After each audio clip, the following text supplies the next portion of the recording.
Alrighty, hello everybody, this is Kiro here. Now, whenever we last left off, Deku and Katsuki and Todoroki, these three, they have just gotten done with the entrance exam.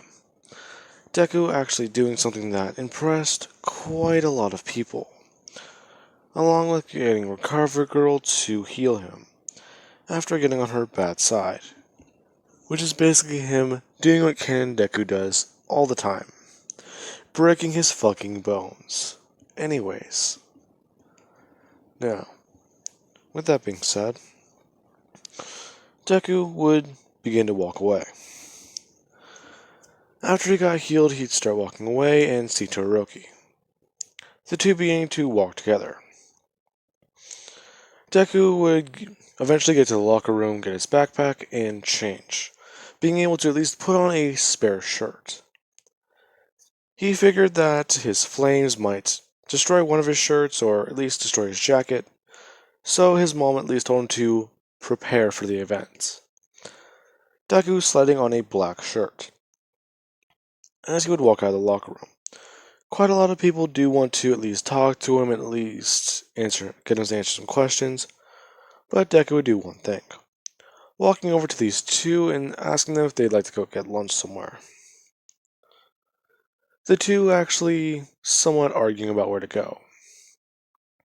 Deku's down for whatever, and the two are somewhat just going back and forth. Shoto, or well, at least Shota, she wants to get something fancy, or at least something that will be nice to eat and refreshing, as she would recommend soba. Now, as soon as she recommends it, Katsuki, she would go to open her mouth, wanting to complain about that, but realizing that it's actually kind of a good idea. You can make yours in any flavor you want, so it actually does work. Her finally agreeing with Todoroki. Deku is somewhat staring at these two, saying alright, as they would leave. A lot of people being confused. That was a lot friendlier than, well, they thought. Is that powerful dude really with those two? Powerful? What do you mean? Wait, you guys don't know? You guys remember hearing and feeling all that shaking earlier? Along with it starting to rain that weird substance? Yeah, some of us saw that actually. What was that? The dude basically threw a punch that melted the 0 pointer. What? Yeah, you guys don't even know the worst part about it. That blonde chick? Her quirk, whatever it was, she's powerful too. Wait, I think a lot of you guys are missing the point though. That other chick, she had an ice quirk. I'm not even sure what to say. Wait, so if those three get in UA, they'll possibly be in... Yup. A lot of people stating that they're probably going to be in Class 1A then. That's frightening. Now, these three would actually leave, going to get soba and eventually hanging out. A lot of people are actually staring at Deku, and, well, they've heard about the entrance exam. Thinking that those three must be from there, since they're all wearing, or at least Todoroki and Bakugo, they are wearing tracksuits, while Deku is basically wearing track pants and a black shirt. It kinda does match since it was dark blue, but still it works. Eventually the three leaving and going to train. Now, a week would pass and they would be told by All Might that they have gotten into UA. It was actually pretty impressive how they did so, too.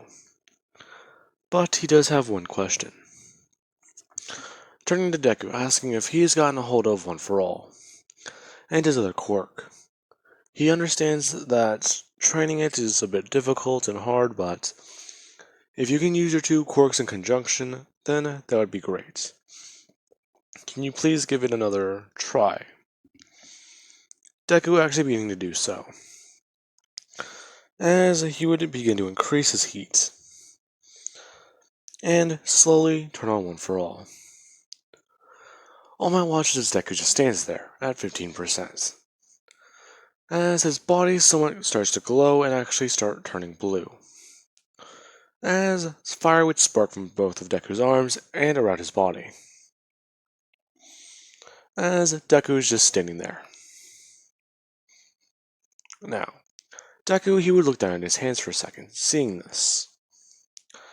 It actually does feel a bit more comfortable, but he's too low. As Deku would slowly increase one for all. He would get up to about 5% before he just had to turn off his fire, telling All Might that it's not going to work. His quirk is too powerful. I'm sorry. All Might basically explained to Deku that that's okay. Now, I do have some good news though. Deku just looking up. All Might saying that he got an EUA. Not just that, you seem to have placed first. You did very well. Now, let us cut over to UA. The next day. Ugh. Everyone, they are walking in. As whenever Deku and Todoroki and Bakugo all walk in together, people are somewhat staring at them. They're not even in the classroom yet, and already just walking to the academy, things are crazy. Since a lot of people are actually crowding around Deku, and Deku is walking with these two. Everyone's somewhat noticing that this girl has a, half hair thing, so they think she may have two quirks. Eventually they would get to Class 1A. As Deku would open the door. As soon as he does so, Ida basically runs up to him and demands to know his quirk. He made that snide joke about, as he would just throw his hand up saying, "Boom, you're dead" or something, right? So, please give me an explanation for that, and possibly even an apology. And I will do the same. Yeah. Anyways, man. First off, I only have two quirks. Second, I'm not apologizing for that. You were kind of an asshole. You shouldn't really get in anyone else's business. Ida's somewhat staring at Deku a weird way. As some people would somewhat speak up, saying that is that really what he's gonna stick by or have a first impression be? Deku's somewhat just saying yeah. Anyways, as the three would just walk in and take their seats, sitting actually pretty close to each other. As eventually, Deku would answer all their questions. Aizawa basically popping up, saying that they're late. Anyways, because of that, we'll be doing a Quirk apprehension test. So, all of you need to get changed. These are your UA uniforms. You'll find them in the locker rooms. Lockers will have your names on them. Get changed now, and one more thing. This will be how I teach the class. It will be weird and just know any teacher can teach their students in any way they want to. So those of you who complain can possibly just leave now. I can get people from 1B. As everyone somewhat just stares at Aizawa. Did he really just say all that? As everyone would get up and leave at the locker rooms. Deku would begin to change, as he hears one thing. Some tiny guy who's purple just keeps saying that there's a hole in the wall, there's a hole in the wall. Deku actually does walk over. As he would do one thing, covering his hand in fire and immediately bringing it up to the wall. As he somewhat sends out a burst, sending it all the way throughout the wall as Mineta does get hit by it. It's somewhat burning a part of his face. Mineta would just turn to scream at Deku, but as soon as he does so, he just sees Deku's eyes glowing blue with electricity. Deku's saying that if he looks through that hole, then he's gonna have to deal with him. Besides, I don't think they would appreciate a pervert as a hero. Well, of course you're not that concerned about it. You arrived with two hotties. What? Those two girls. Not even that. We heard that you're the strongest one here. You scored the highest in the entrance exam with hero points and rescue points. They were rescue points? Wait, you don't even know? Well, I knew about the villain points, not the hero ones. But it does make sense. Katsuki and Todoroki, they always train together. Wait, so those two are besties? No, they're not besties. More or less, they're friends who like to beat the shit out of each other. Deku just bringing his hand up over the hole, as he begins to turn up the heat, somewhat melting it and crushing it over. Telling one another that's enough of that. Him basically crying. The glory is gone, so there's nothing left to live for. Anyways. Now, eventually they would all get changed and head outside. Quite a lot of the girls are talking, and well, Jiro sees someone listening in the conversation, plugging one of the earphone jacks on the wall and hearing everything. She kinda did want to pay attention after she saw a small blue flame come through the wall, so that was when she plugged in. The first thing she picked up on was Deku saying that he's pretty sure the girls wouldn't appreciate a pervert as a hero.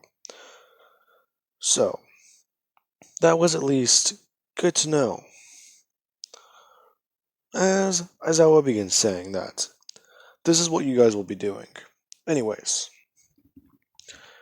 you, Blue, or well, Flame Kid. Deku basically walking up, asking Aizawa what does he want. I want you to throw this ball as hard as you can. No holding back, you got it? And I've heard about your little quirk. Aizawa is basically staring daggers into Deku. Deku's somewhat picking up on this. So, he knows something. Alright, so Aizawa, or Eraserhead, right? Aizawa is somewhat being confused. Deku just saying that he studied quite a lot of heroes. He went through a lot of their names and, well, at least what they look like. The basic description of, well, you, black outfit, and sunken eyes. Looks like he hasn't slept in about 2 weeks. Aizawa somewhat beginning to open his mouth. Him getting annoyed that this guy is just stalling. Deku doing one thing, turning and throwing the ball as hard as possible, creating a bit of a shockwave. Aizawa didn't even have time to properly erase his quirk, so he broke his arm. Or at least that's what he thinks. Seeing as Deku is basically standing there with his hand outwards. Aizawa reading the actual thing. Finding that Deku sent the ball flying at around 500 to 600 meters. Being a bit confused. Wait, so he... By the way, I wasn't stalling. It's a bit of a move I made.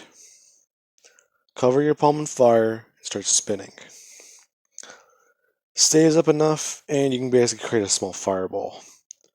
Toss it hard enough, you got some distance. So you were distracting me. Basically. Deku just walking away. Everyone will go through the ball throw as we have the 50-meter dash. Deku and Katsuki are placed up against Ida. Ida is somewhat being ready. So, this will be where he shines.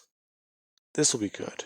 Now, as soon as they get the go-ahead, Deku immediately does one thing. Smashing his leg downwards at 35% and lunging forwards, as he creates fire out of both of his legs and his hands. Katsuki doing the same with explosions. Basically, blitzing Ida. Along with her setting a large burst.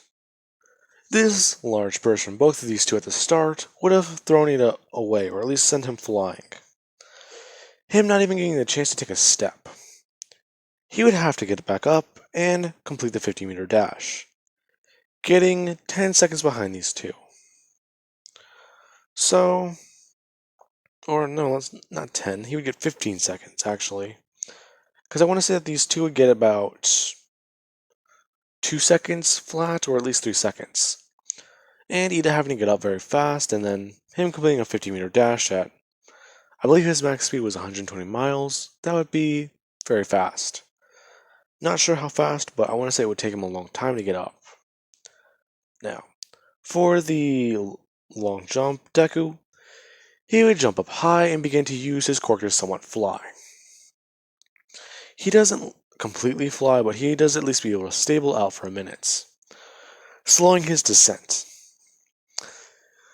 He would have been able to try doing so as he just wants to try actually flying with this. That might be the most challenging thing to try. Deku does want to try going for raw power output one day. That being highly unlikely. So he'll have to stick to this for now. As they would go through every single challenge that Aizawa has given them. Mineta getting the boot in his ass, getting kicked out of 1A. As we have Shinso come in. Now, that would, actually wait. 6 girls in Class 1A originally. Ibara, Kendo, Katsuki, and Todoroki. That means that the entire class is 10 males and 10 females. Okay. Thanos meme. I'm sorry, I'm very tired. Anyways, let's cut over to the heroes versus villains. All Might would have eventually burst through the door, saying that he is here. Now, listen up everyone. This will be a big challenge. He understands if they are, well, nervous. You will be going up against each other. Anyways, All Might basically telling them to go get changed. This will be difficult. Now, eventually, they would... Okay, now, everyone would get changed into their hero costumes. Deku's, however, looks a bit funny, since it is not Dobby's hero costume, or well, how Dobby dresses. I know that that's disappointing to some of you guys, but I'm not gonna create a character and then turn them into that character just by explaining, oh yeah, he does this instead of this. I don't want to be that guy. That's kind of just lazy storytelling, if I'm being honest. I'm not trying to sound bad or rude, but it kind of just is. Now, Deku's hero costume is going to be a mix of Endeavor's style of hero costume with the body armor, the shoulder pads, but he will also have the sort of gauntlets around his arms that also do actually have dots on them, or at least places he can pull his fire out of and shoot them forwards, like as if he was wearing a flamethrower. But he also does have the style of mask right here, along with the style of gauntlets on his arms, and he actually does have some specialized jets around his legs, along with somewhat carrying the style of this outfit, which is another flame hero. Now, what I mean by style is basically the jacket and the way things are underneath. Basically, Deku would wear body armor above the outfit, or at least underneath and around. And the outfit would be a different color. The outfit itself will be black, as Deku would basically walk out, everyone being a bit confused. Deku, he would just stand there and try and adjust things. The armor itself seems to be working, and well, it's a bit heavier than he thought, but it should be fine. As Todoroki and Bakugo would walk out in theirs. I want to say that Katsuki would still support Bakugo's hero costume, albeit a few minor adjustments. The gauntlets would be too big for her arms, and well, they would be too bulky in her taste, since her explosions are stronger, her being able to get slimmed down versions. Along with Todoroki actually having her costume made for temperature regulation. she at least does want to be wary about how much her body would be covered in ice. As they would begin, the teams are paired up. It will be Deku and, well, Deku and somebody random, like, let's say Uraka, versus Shinso and, let's see, Shinso and Ibara. Or no, Shinso and actually Kendo. That works perfectly. Now, Deku and Uraka, they would be walking in, as she somewhat would begin to ask questions, asking about his hero costume design. Him just going on saying that his hero costume is based off of a couple of flame heroes he's seen, along with the shoulder pads and, well, the body armor being from ones that, well, people don't really remember today. What is it? He actually had to look through old stories about them and, well, very old sites on old heroes. Their costumes are actually pretty good, though. Oh, so you're paying homage to them? Uh, yes, I am actually. Something about flame heroes, it's amazing, it's cool, well, you share a quirk with them, right? Well, I mean, yeah. Now, as these two are walking through the hallway, this is whenever their conversation would be interrupted, as Deku gets sent flying. The elevator door is open and there stands Kendo, with a giant fist. Now, Deku, he would have been flung through a wall, as he would get back up, immediately aiming his hand outwards and closing it, turning on the flamethrower, as he basically sweeps it across and begins to somewhat try and get Kendo away from him, keeping distance. As people are looking at his fire, it's, well, like its endeavors. So why is exactly... That's weird. Now, Endeavor is actually here to spectate the match, as he would have gotten a calm system from All Might. All Might would have just somewhat looked at Endeavor as he would stare back at the match, wanting to make sure this isn't taken too far. Now, Deku would have heard Endeavor's voice through the intercom. Endeavor basically telling him that he needs to go for more of a strategy. He needs to start doing this and this and this. Deku basically saying that he has it. Let him do this. People somewhat staring at this. Now, Endeavor is standing there with his arms crossed, however. You can clearly tell he wants to talk more, but he doesn't want to see how Deku handles the situation. Him basically just biting his tongue and his lips. Now, Deku, he is sweeping fire across, using the fire and, well, the boosters on his legs to actually be able to fly forward and actually get close enough to Ibara. He would stop using the fire as he would just sweep his hand upwards, and smash it upwards into Ibara's face. Her being caught off guard. She would immediately grow her hand upwards as she swings it, Deku seeing it. Using the power on his leg, he would turn on his fire, being able to boost upwards and actually somewhat get out of the direction, or way of it. As he would look downwards with his hands and use the flamethrowers, being able to at least fly through the air momentarily. People being in shock. This guy seems to be a bit more experienced than he seems. As all you can see through the camera really is a large gust of fire being thrown around. Deku would have told Uraka to go, he can handle this, as he would throw his legs downwards, smashing it into Kendo's back, landing on the ground, as she would fall forward. Deku thinks he has the edge on this as he would bring out the capture tape. He would find it and immediately go to wrap it around her. As soon as he does so, Kendo would have turned around, throwing her hands outward, as it enlarges in Deku's face, sending him flying. Deku got annoyed, as he would have gotten back up. He looks visibly angry this time, as he sparks with more and more fire.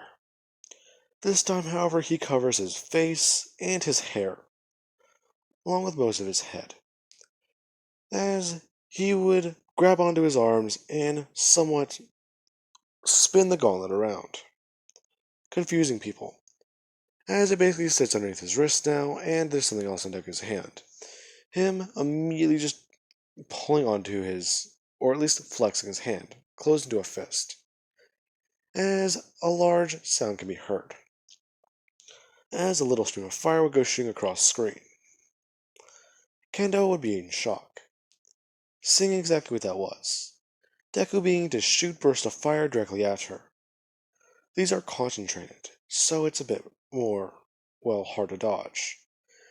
Deku basically shooting a line of fire across, as if it was, quite simply, just a bullet, or at least like a laser.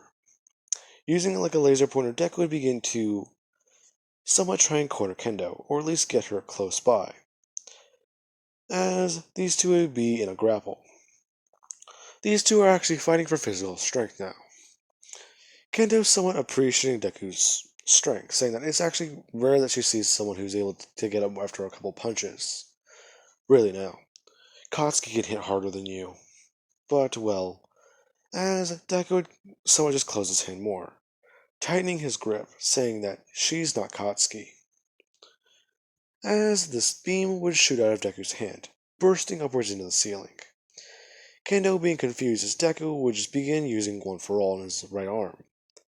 It is not covered in fire, but, well, the beam begins to somewhat get stronger. Deku basically spinning his hand around and then jumping away from Kendo. The roof collapsing on top of her, as she gets taken down. Now, Deku would run up to the top floor, as he would see Ibarra, or not Ibarra, Shinso, and, well, Uraka. Uraka is just standing there, not moving. Deku would immediately walk forward and go to shake her out of it, asking her what's wrong, as he would just turn to Shinso. Shinso would just say that that was all too easy. What did you do? Uh-oh. As Deku stops moving. Now, Deku's just standing there, immobilized, thinking that, wait, what's his quirk? He never said anything about his quirk, so is this it? Immobilization? That's a pretty good quirk, actually, for a rescue hero. Shit. Not for me, though. Now, Deku is somewhat freaking out. He is trying to turn on his quirk. Shinso commanding them to just, well, somewhat capture each other. As Uraka would pull out her capture tape, beginning to wrap it around Deku, as Deku wraps his around her. Before that can continue, however, Deku would have felt his hand twitch. A large shockwave can be felt throughout the room, as Deku would somewhat just turn around and rush forward. You can see that a couple fingers on his right hand are broken. Deku immediately just running forward and socking Shinso across the face, as he forces him down to the ground, saying that that trick is not going to work against him. How did you get out of that? Deku just not responding. All Might saying that the heroes have won. Now, with that being said, everyone else's fights go similar to canon. However, whenever it comes time for Todoroki's fight and she's paired up on a team, Bakugo would somewhat still get that feeling in her stomach, where Todoroki basically wins without even walking into the building. So now then, that's going to be where I leave this part off of, guys. I do hope you enjoyed the video, and have an amazing day. I will catch you guys in the next part.